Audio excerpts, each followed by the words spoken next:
This story starts with me and my wife being happily married. We have two wonderful daughters, aged 13 and 10, and we had what I believed was a pretty healthy relationship. However, at some point, things started to feel strange. She became overly attached to her phone, deleting the saved passwords on our shared computer, and abruptly ending phone calls when I entered the house or the room. You can probably guess what it looked like. With 15 years of marriage behind us, I hoped it wasn't what it seemed to be so obviously. One day, when my wife told me she was going to spend time with the girls, I decided to follow her. As expected, I found her driving to a hotel to meet with someone I'll call Peter. It was more than just a gut punch. I cried for a whole hour without stopping.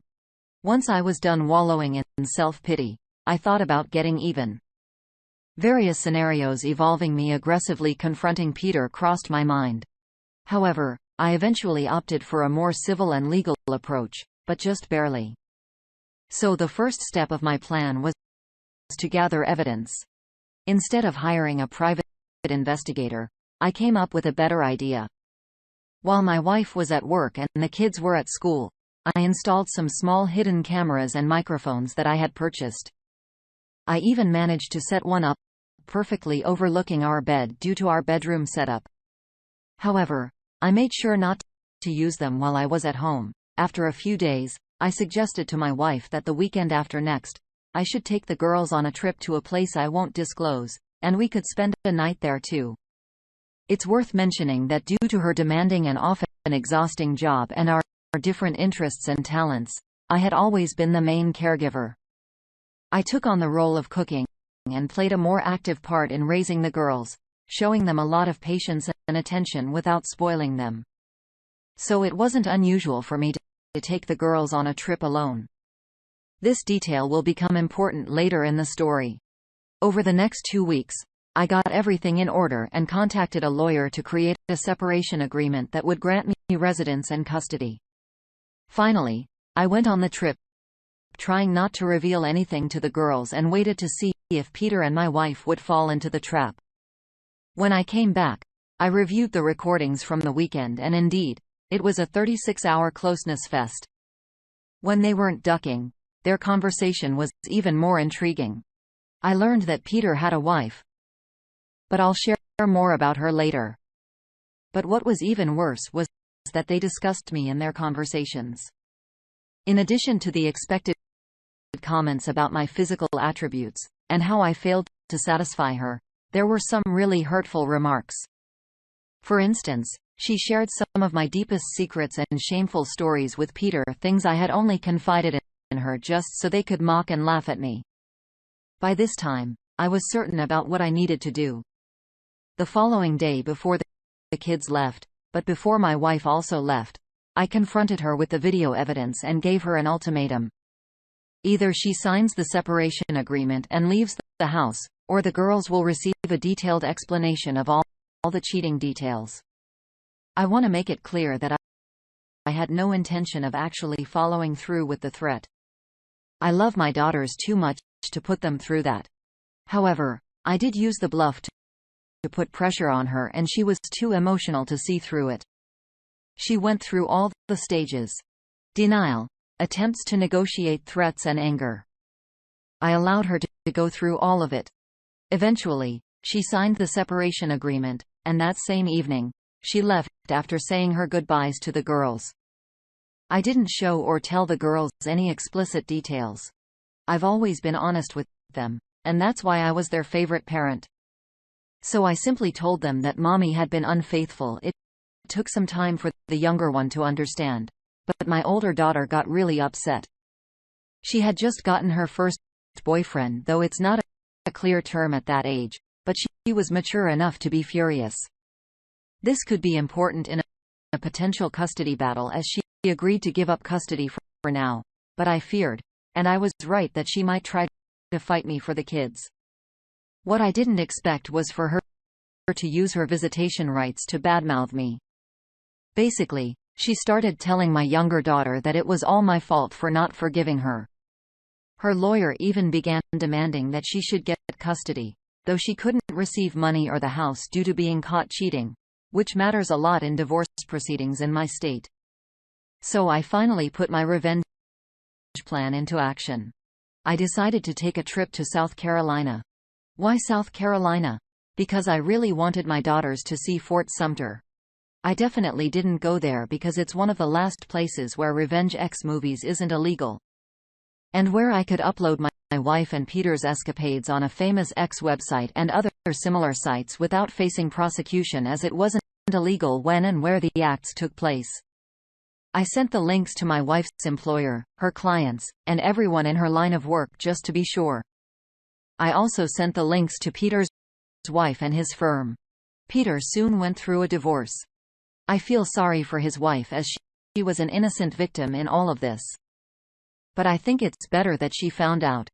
As for my wife, this was the end of any chance to get custody.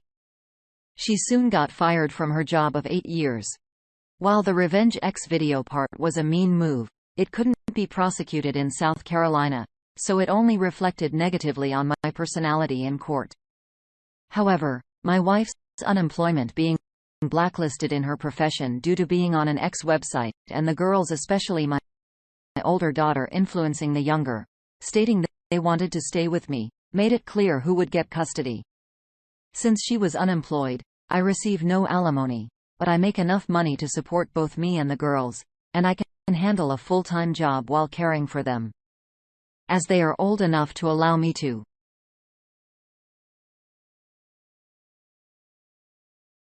Sure, if it's because of her movie or the virus situation.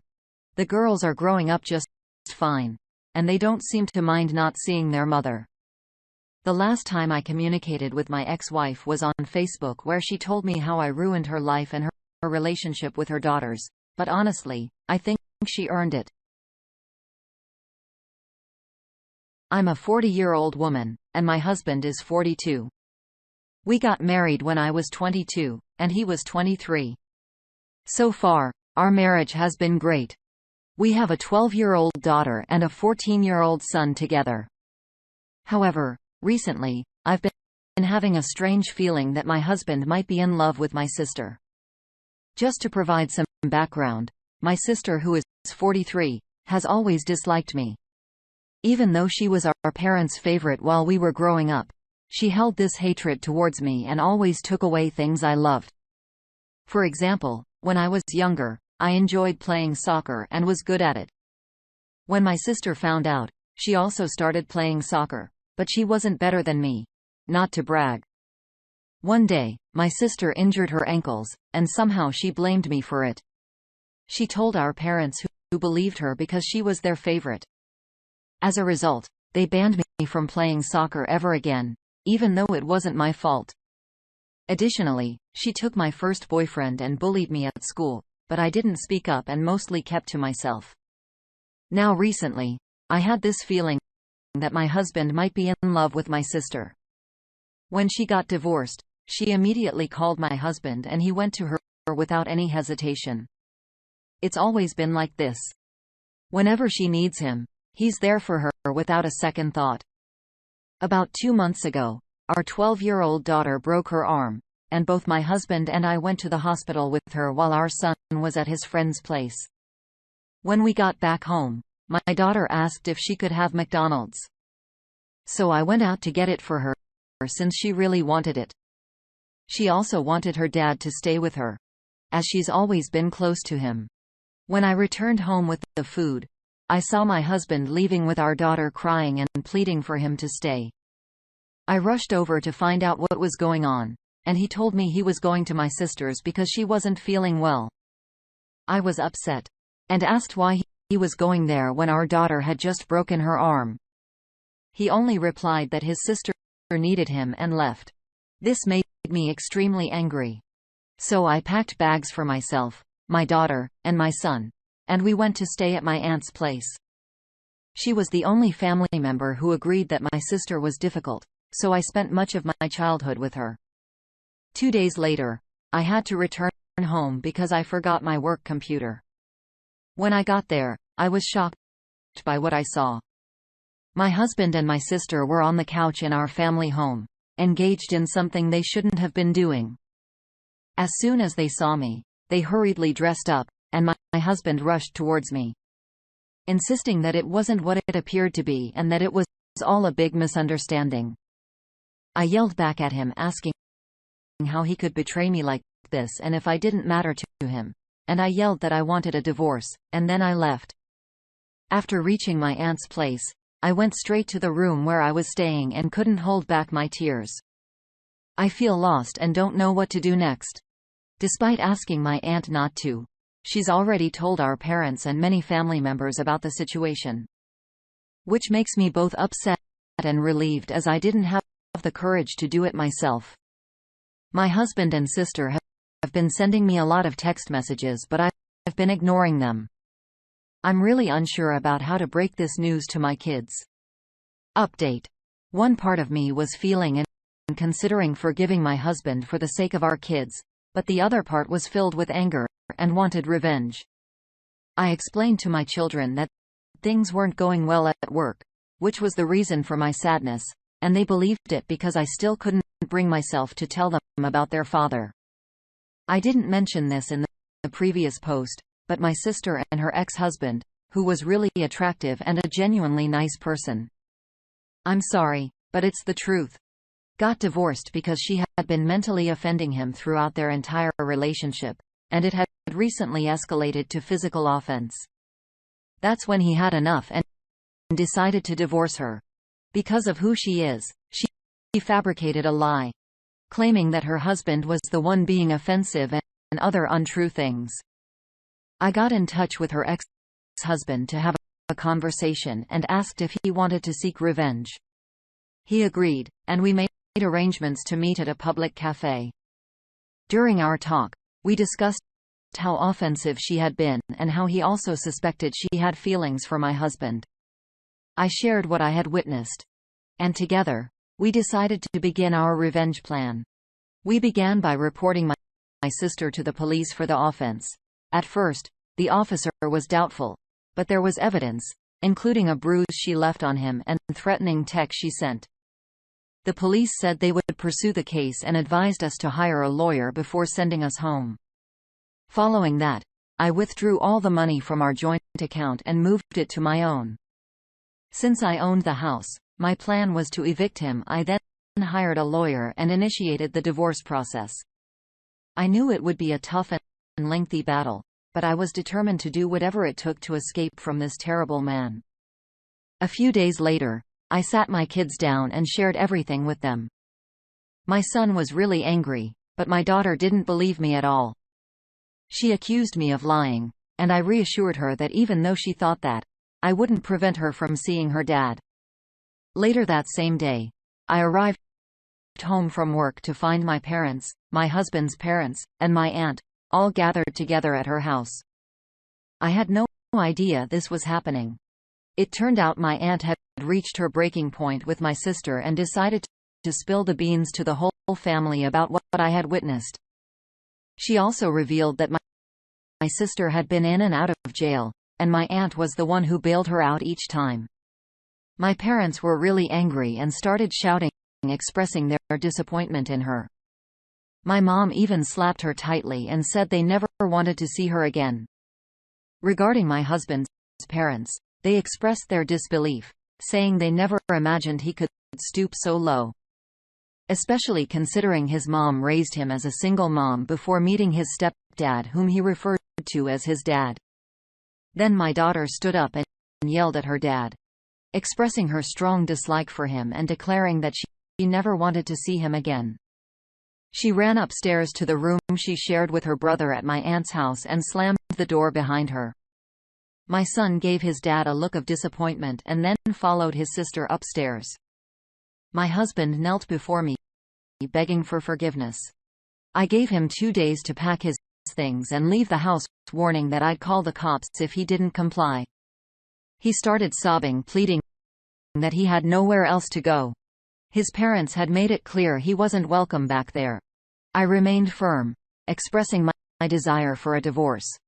Eventually, he agreed and left with teary eyes. 2 days later, I returned home with my kids. They hadn't been to school since our conversation, and were finding it tough, especially my daughter. I sat them down and held them in my arms, assuring them that we were strong, and would overcome this challenge together no matter what. I promised to always be there for them. They both broke down in tears, and we stayed like that until they fell asleep. Later, I woke them up and took them to their beds, then went downstairs and had a breakdown of my own. I knew I couldn't let my kids see how much this was affecting me. I had to stay strong for them. I heard the doorbell ring, thinking it was my ex-husband, but it turned out to be my sister's ex-husband who came to visit. He comforted me with a hug as I cried, expressing how overwhelmed I felt about handling everything on my own. He stayed the night, and when I woke up, he had made breakfast for me and my kids, and they seemed to enjoy his company. He asked if they wanted to go somewhere special and they were unsure, but he convinced them and they eventually agreed, hurrying off to get ready. I thanked him warmly and hugged him back, expressing my gratitude. For clarity, my sister's ex has always been close with my kids. After they left, I called my lawyer and had a conversation before meeting with them. When I returned home, what I saw almost made me cry. I noticed that Thomas had ordered their favorite takeout and was sitting on the sofa, eating it, while my daughter snuggled up next to him with red eyes from crying. Quietly, I took off my shoes and jacket and entered the living room wearing a big smile on my face. My son rushed to me, giving me a big hug, and then we all sat down together to enjoy the night.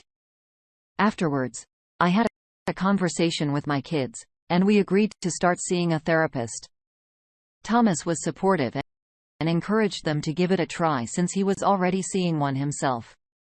My husband has been bombarding my phone with texts and calls, but I decided to block him. That's the latest update. If anything changes, I'll let you all know. Since then, my kids haven't spoken to their dad and I also cut off contact with my parents. I also got tested for STDs and the results came back negative. Update. My daughter is doing her best. And by that, I mean there are times when she comes to either me or Thomas crying about how much she hates her dad. On other occasions, she goes to her dad seeking comfort. I don't hold it against her, and I never will. It's heartbreaking to see her suffer so much. All she wants is for our family to be together again, but I know it's not possible because the damage has already been done. Sometimes she has episodes where she becomes emotionally overwhelmed and seems disconnected from what's happening around her. Occasionally, she slips up and calls Thomas dad, which isn't a bad thing, but I could never date my sister's ex no matter how terrible she may be. It's just something I can't do. Regarding my son, he has been emotionally closed off. I sometimes find him crying alone at night, and I go to comfort him with a hug. We talk, and I stay with him until he falls asleep. This is the only way I can truly understand how he feels, because he rarely communicates with me no matter how much I try.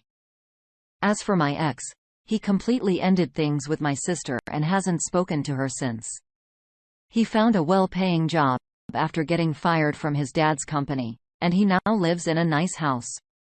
It turns out he had been saving money just in case I found out about his affair with my sister. My daughter informs me about all of this, but I never pressure her. She wants me to know what's happening in his life. My son doesn't talk to his father and doesn't visit him, and I won't force him to. My ex has been trying to contact me and sends flowers and gifts. I accept them because I don't want to waste things. Despite everything, I still love him. And it's not easy to let go of those feelings. Based on what I've heard, my sister is living in her car and working at a very low-paying job. I want to clarify that if she becomes homeless, I'll help her because I can't bear to see her on the streets, especially knowing how dangerous our town can be at night. Thomas has been a tremendous support for all of us, and he's just wonderful in every way. One more thing about Thomas is that he discovered he is bi and started dating a guy named Logan not too long ago. Logan has also been a great help, and my kids adore both of them. While my son fully loves them, my daughter is growing closer to them every day. I met this guy, and we've been talking and working out together a lot. He ignites the same spark in me that my ex used to when we were dating. I'm not saying I'll start dating him, but he brings me a lot of happiness. I haven't told my kids about him yet. That's all for now, and I'll keep you updated if anything else happens. Thank you all so much for the love and support. It means the world to me, and I love you all so much. Hey, everyone. I posted an update not too long ago. And two things that received a lot of attention were 1. Me accepting gifts from my ex, and 2. Helping my sister in the future. Let me address the first one. I don't throw away the gifts from him because I don't like wasting things that are perfectly fine. Thomas came up with a good idea, suggesting that I could donate the gifts to a women's shelter or orphanage. He usually gives me flowers, teddy bears, or jewelry, which I won't use, so I'll be giving them away to others who might appreciate them. Regarding helping my sister, I don't mean inviting her to live in my house. Instead, I'm considering giving her financial assistance. In my country, it's really dangerous for women to be alone at night.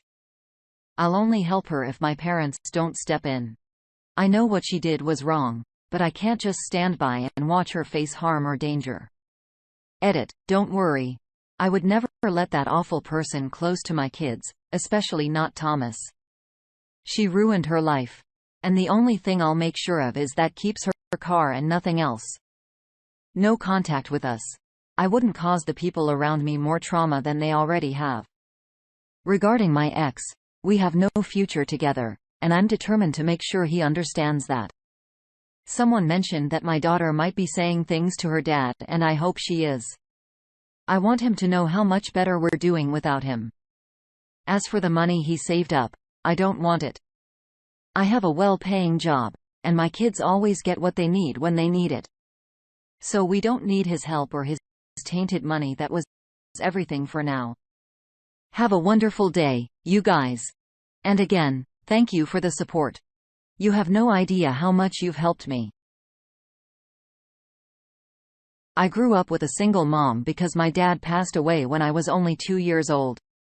Throughout most of my life, I focused on my career, and my mom supported me in that pursuit. However, at the age of 20, I met my ex-girlfriend and we started dating. We were initially colleagues, but she mentioned that she would soon work in a different sector. Later on, she met another guy at her new workplace and claimed to be in love with him while still being in a relationship with me. I only found out about her infidelity when she admitted to having closeness with him after a girls' night out with her friends. I immediately broke up with her and asked her to leave. A few hours later, while trying to process what happened, my mom called me and started shouting, saying that she hadn't raised me to act like this. I was confused and asked her what she meant. She told me that my ex-girlfriend had accused me of cheating on her and claimed to have proof of it on my phone. I couldn't believe what I was hearing. I tried talking to my mother, explaining that the opposite is true, and she was the one who cheated on me. But she didn't believe me. Part of the reason might be that she and my ex-girlfriend genuinely loved each other. I never had an issue with their relationship before. I actually liked how well they got along. However, my mother called me a liar and threatened to disinherit me from her will. Not wanting a cheater as a son, she said she never wanted to see me again. Later, my grandparents called me expressing their disappointment in me and suggesting that I deserve any bad things that may come my way. You know what made it even worse? I discovered that my cheating ex-girlfriend continued to meet with my mom after everything she had done. All of this was incredibly painful for me. The only person who stood by my side was my best friend, and he was really angry with my ex-girlfriend. I talked to him, and he hugged me while I cried in his arms. I know some people might find it unusual for two guys, but his support helped me tremendously in getting through this tough time. 1 year later, when I thought I had moved on, the doorbell rang, and I opened it to find my mom with tears in her eyes. My emotions came rushing back, and I couldn't hold back my tears. I slammed the door shut and angrily asked her what the heck she wanted here. She said she wanted to talk to me and that she was so sorry. After she begged for 15 minutes straight, I finally gave in and opened the door again. She told me that my ex had admitted to cheating when she was drunk. My mom apologized sincerely, realizing that she had failed as a mother by not believing her own child. I told her that I accept her apology, but I don't want to see her right now, and I may never be able to forgive her even though she begged me to. In the past few months, she has been calling me daily, claiming she just wants to hear my voice. She says she misses me, apologizes again, and asks if I could come over. Her voice always sounds pained and she constantly expresses her love for me. She knows I might hate her, but she can't bear the thought of that. To be honest, I don't hate her. She's still my mom, but our trust is shattered. I can never fully trust her again because what if I enter another relationship? What if she believes someone else over me again? I appreciate her efforts, but I can't forgive her or even see her right now. I hope she understands that I need time to heal and process everything. Update. After reading many comments yesterday, I decided to meet with my mom today to clear things up. I texted her and she didn't hesitate. She showed up at my door within 15 minutes. Many of you made good points about what I should ask her. Although she called me several times, we rarely had a proper conversation. So when she came over, I sat her down in the living room. There, I asked about my grandparents, her will, and if she's still in contact with my ex. She explained that she had informed my grandparents, and she expected them to call me, but it seems they were too stubborn to do so. She also assured me that I am still in her will. Then she started talking negatively about my ex, claiming that when she found out about the affair, she punched her so hard that my ex lost a few teeth. I find it hard to believe that particular detail, but I thought it was amusing to hear nonetheless. She said she told my ex to duck off and kicked her out of the house. She began apologizing again and expressed that she knows how badly she messed up. She understands that I may never trust her again, but she's determined to do everything she can to make things right. She revealed that her past experiences with infidelity made this a sensitive topic for her and admitted that she regrets not believing me or listening to my side of the story. I stayed quiet as she explained all of this. Then I asked her how I could be sure I could trust her now. I questioned what would happen if I faced a similar situation and if she would just abandon me again. She assured me that I have her word, but I replied that her word doesn't mean much because I don't trust her in the first place. She didn't respond adequately to my answer, and continued pleading for my forgiveness. I told her that for now, I can't forgive her, and I might never be able to, but I do see her efforts. If she wants me back in her life, she needs to demonstrate that I can rely on her. She started to tear up, trying to hold back her tears the whole time. But eventually, she couldn't hold it in and broke down crying. In a whimpering voice, she asked if she could at least give me a hug. I agreed to that, and she promised to make things right no matter what it takes before she left. While I'm somewhat touched by how much she regrets her actions, I'm really worried about my own reaction to all of this. When she broke down and I saw my own mother crying on the floor, I didn't feel anything. I wasn't sad, angry or happy, and I couldn't show any empathy for her. It was just too difficult for me. Throughout the year of having no contact with her, I had refused to go to therapy, but maybe it's not too late to consider it now. Update. Hey, everyone. Some of you may have been waiting for an update since my last one was 4 months ago. So I've been going to therapy, and I feel much better now. However, that doesn't mean I've forgotten what happened. I have to admit my mom has really improved herself. Last month, when I moved into a new apartment, she immediately agreed to help. Even canceling important work appointments to be there for me. She calls me almost every day to check on me and even brings me lunch at my workplace. She visits me at home just to see me and says she wants to hear my voice. Despite her efforts, I still can't fully trust her. And I'm unsure if I ever will. but I do acknowledge her attempts to make amends. She also spoke to my grandparents and they apologized, but I don't really care about them. They were still unpleasant, even after the truth came out. Some of you might be curious about my ex. The last I heard, she was cheated on by the guy she cheated on me with. He saw her as just a fling. It's just hearsay from my best friend's friends. And honestly, I don't care about her at all. Though if it's true, it would be some great karma. Today was a significant day for me, and I hope I made the right decision. My mom has been visiting me almost every day after work, sharing about her day and asking about mine. She's always concerned about how I'm feeling, and if she can help with anything. Today we had a genuinely good time. We watched a movie she cooked for me, and it was an overall wonderful day. I can't deny it.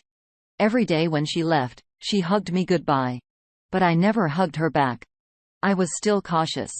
However, today, when she hugged me, I finally hugged her back and told her that I forgive her. My heart was pounding hard and fast when those words came out. It took a lot of strength for me to say this because I had no idea how she'd react.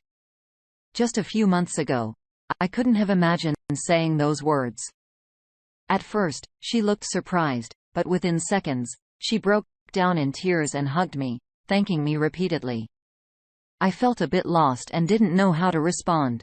She kept expressing her love for me, and how proud she is to have me as her son. She acknowledged her terrible mistake in doubting me and feeling awful for ever thinking I could cheat. She assured me that she'll always be there for me and promised to call me tomorrow. I'm not exaggerating when I say the whole moment felt like a scene from a drama movie, but I'm okay with it. Yes, she made a terrible mistake, but I can't hold on to this unforgiveness forever, especially after witnessing all the efforts she's put into repairing our relationship. This might not be the update some of you wanted to read, but I feel good about, and that's what matters most.